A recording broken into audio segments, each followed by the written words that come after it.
Today we'll talk about Xiaomi. As you guys know, it is a Chinese company.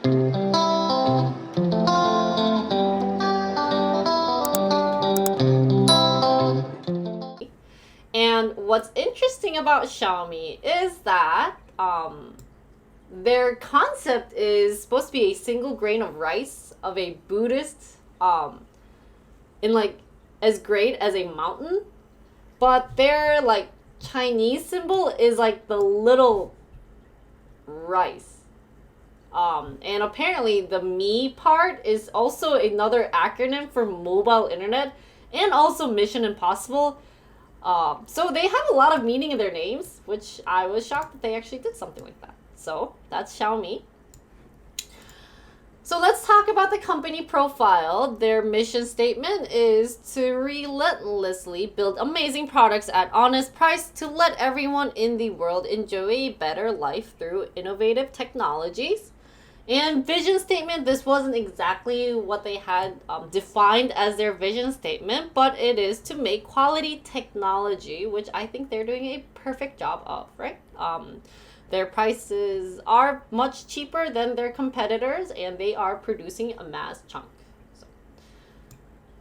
Now, for me, what I thought Xiaomi for the longest time was cheap phones made from China. But I guess they also sell scooters and earbuds and air fryers and router. And apparently nail clippers. That is shocking.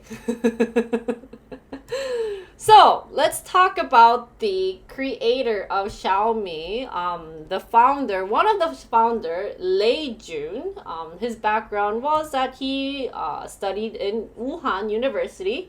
He actually finished all his credits within 2 years and graduated with a BA in CS, computer science.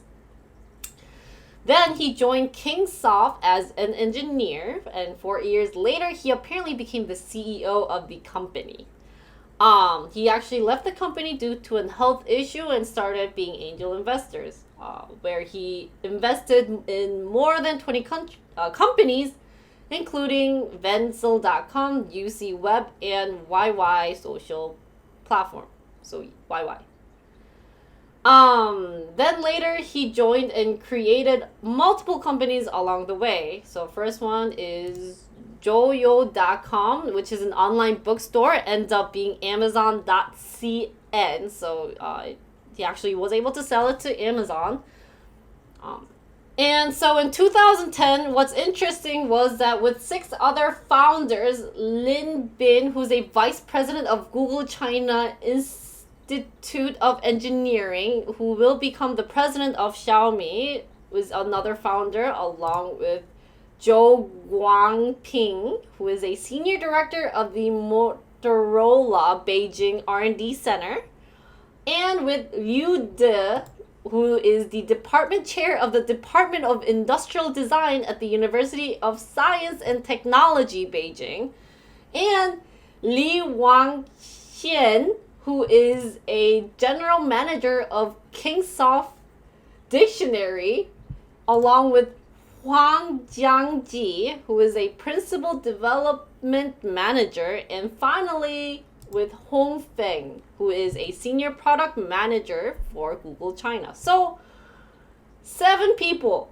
are notified as a founder of Xiaomi and helped out. They also had a bunch of venture capitalists supporting with Xiaomi business. First company is Temasek Holdings, along with IDG Capital, Ximing Venture Partners, and finally Qualcomm.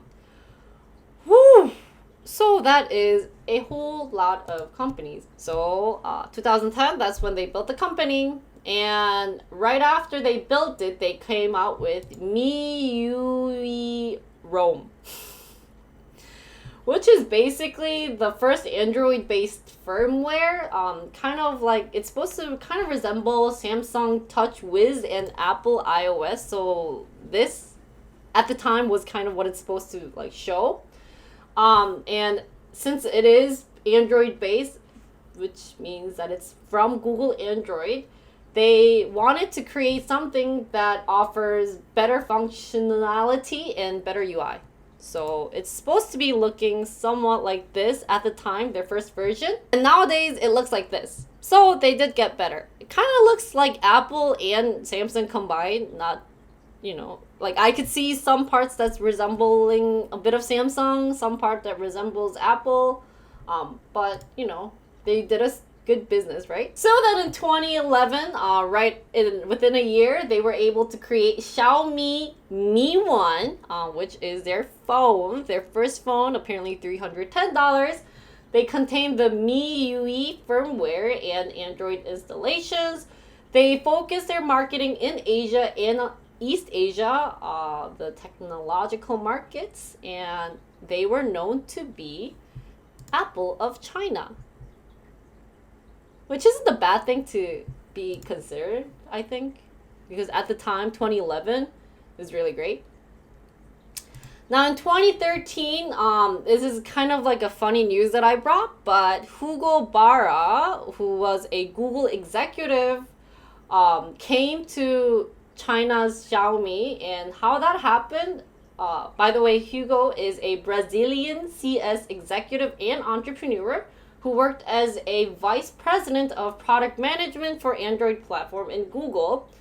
Rumors said that Sergey Brin was involved with a female Google employee who was in a relationship with Hugo. So they say that he wanted to leave. Like, he actually said that wasn't the issue, but you never know. Like, drama in a company, who like hates that, right?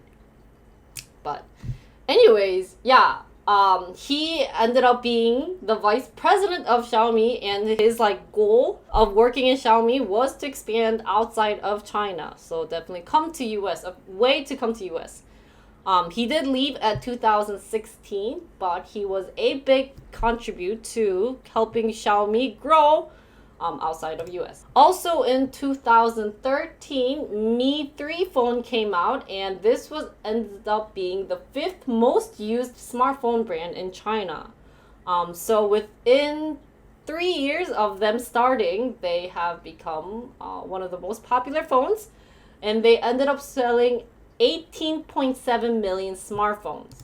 So imagine how much money that's going to be. Now in 2014, their main goal was to expand outside of China because we did have Hugo. So they started with the headquarters being in Singapore, where the Singapore government actually offered a lot of supports for tech companies who wants to invest locally. So they did end up having their international headquarters in Singapore. They also built the logistics center, a walk-in service center, and set up a way for the development team to gather regional specific feedbacks in the headquarters. Another expansion that they did was in 2015. They decided to actually have a production facility and expand to Brazil with the Redmi 2.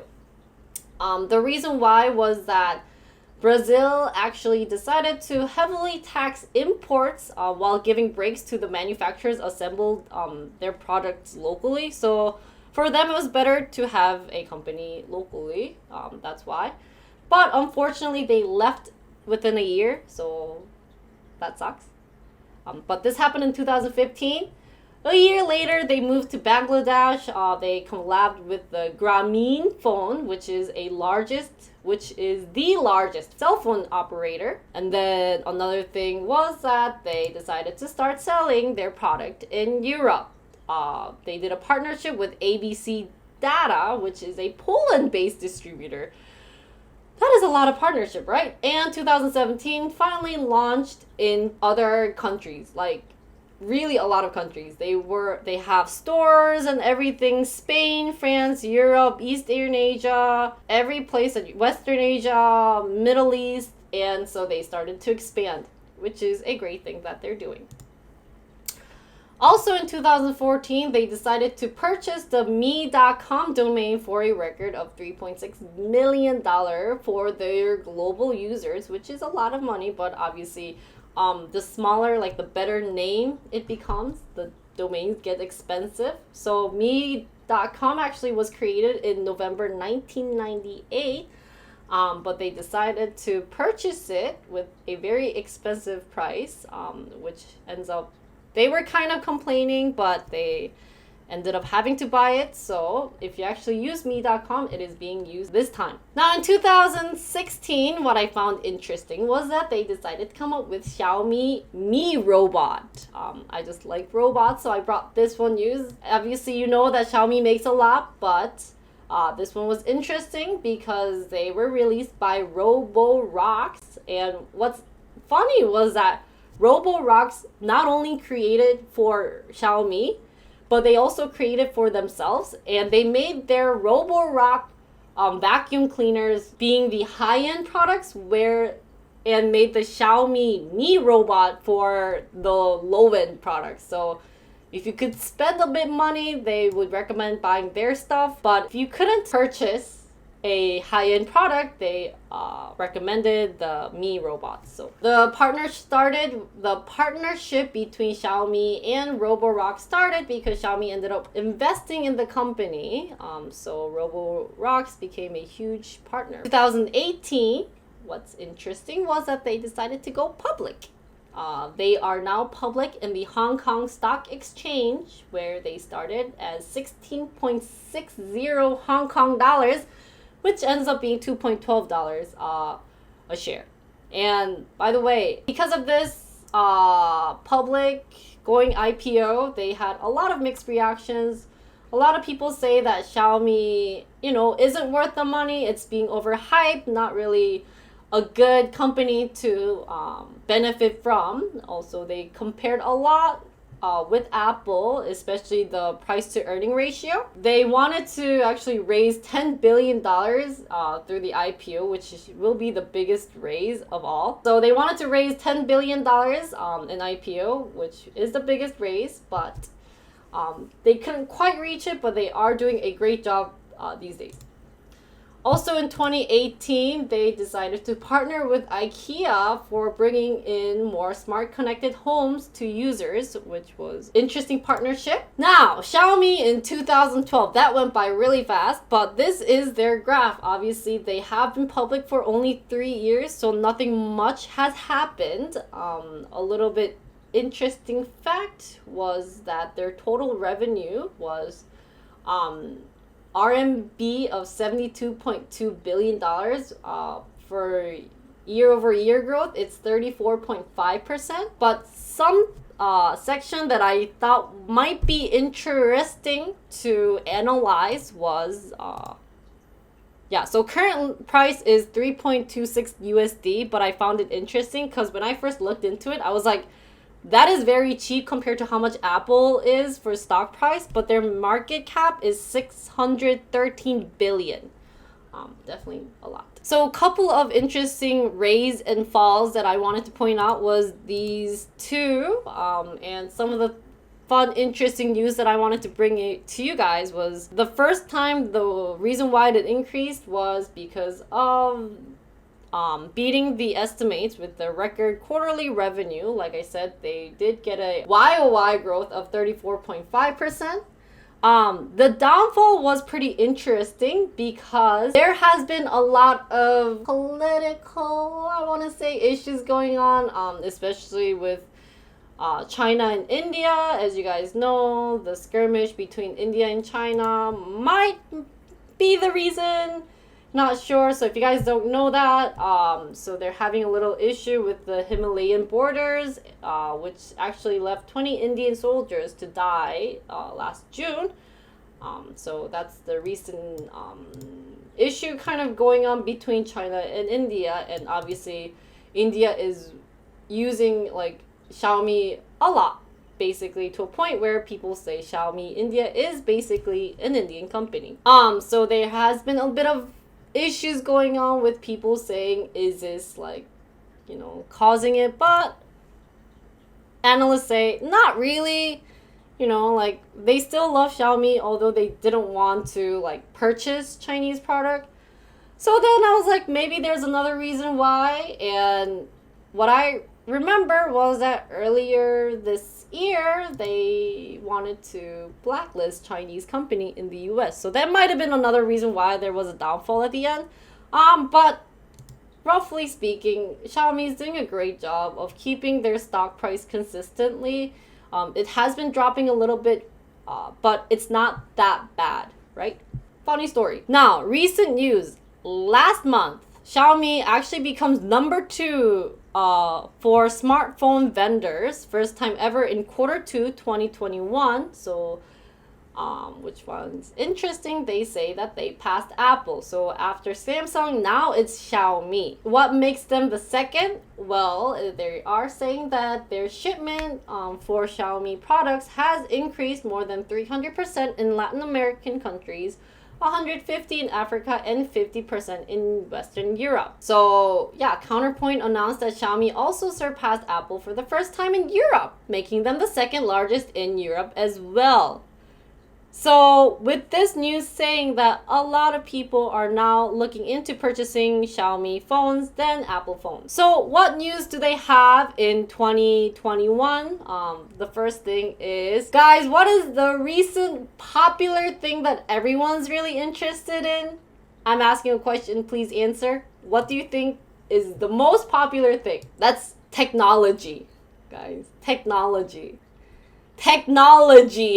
Well, Xiaomi has decided to invest $10 billion in an EV, guys, for the next 10 years.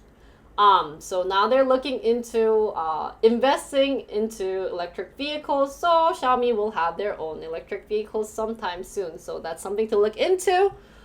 They're going to create a separate company, but it will still be in charge of by Xiaomi. Xiaomi will still have control over the EV company. And they have started with an initial investment of $1.5 billion, right? Another thing that I found interesting was that they got a new logo. But we're having mixed feelings.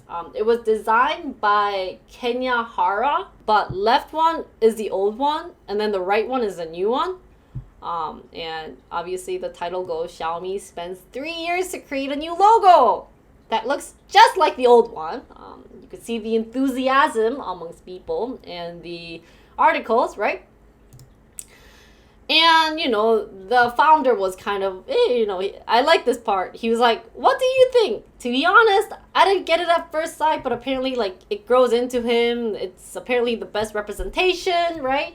So the design was done by Kenya Hara, who designed Muji, which is another famous company. The team said that, I brought this because it was really interesting. The team studied circles and squares extensively with the help of a mathematical equation, guys. Okay? It's very mathematical. They developed at least 24 shapes that sit somewhere between a circle and a square, guys. Okay? Circle and a square. And pick the one that strikes the perfect balance. Okay? So they actually did bunch of testing. They had 24 shapes they picked from that had the balance between a circle and a square.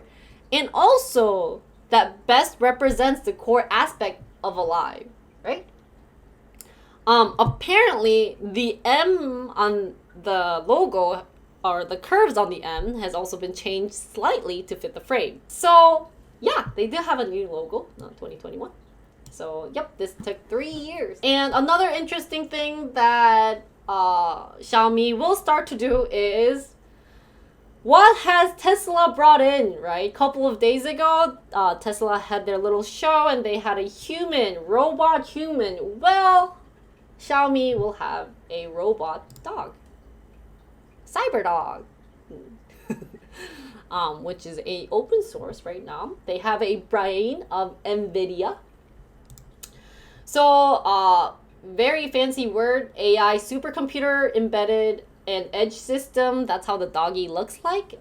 What I liked about it was that the dog can analyze its surrounding in real time, create navigation map, plot its distance, and avoid obstacles. And apparently the users, so they wanted to have that petting, like having it make it into a legit dog, right? So they allowed voice assistance for commands that users can use and control the cyber dog by setting a wake word. So if the cyber dog was named Joey, they could be like Joey, and cyber dog goes hello. I don't know if that's actually how they're gonna wake up, but probably something along the lines. Or they simply use it to remote, accompanied by remote and smartphone apps. So they have either smartphones or a remote control that can control the dog, right? The dog can be called on for the most unique tasks and trying to do a very diverse things with the dog. So they have a maximum speed of 3.2 and they have storage of 128 gigabytes. Maximum payload is 3 kilograms. Very smart dog. So I'm very interested in seeing this dog move. Some possibilities personally that I could see this being used is service dogs, right? Instead of actually having a real life dog do it, they could have this dog, the cyber dog, do it, and kind of, or they could fetch you guys beer. So you could kind of see the trend moving from, electric vehicles to humans, robots, actually moving robots, moving dogs. So to finish Xiaomi's little review, I brought you guys normally hot and sexy financial highlights. This actually news occurred yesterday, so we'll get to see about it. So I got the Q2 2021 financial highlights. Their total revenue ends up being, I'm not going to say the RMB because it's confusing for me, but $13 billion, which means that their YOY is up by 64%, along with gross profit of approximately $2 billion, which is also up by 96.7%. Finally, their net profit will be ended up as $1 billion, $975 million, so I just rounded up, being 87.4% increase, right? So according to Canalys, which is a leading global technology market analyst firm in Singapore, they say that the group ranked number 1 in Europe for the first time with a market share of 28.5% in the second quarter, which is pretty interesting. They have a lot of global shipments too, by the way. And also by them, they say that the second quarter of 2021, Xiaomi's smartphone shipments in Latin America grew by 324.4%, ranking among the top 3. So apparently, if I go out there, Xiaomi should be one of the top phones being used other than Apple or Samsung, along with Huawei or Sony, right? Talking about Mid East and Africa, they grew their market share by 20.9% and 8.5% respectively, and furthermore, the group developed an outstanding performance in Southeast Asia, making them rank number 1. Apparently, Xiaomi's phone or a lot of their appliances are being used a lot, making them almost rank 1 in other countries, definitely in the CEA or some part in the Europe, which I don't know much about how their situation is, but that's how Xiaomi is doing so far, and that's all I have about this company. That's all. Thank you.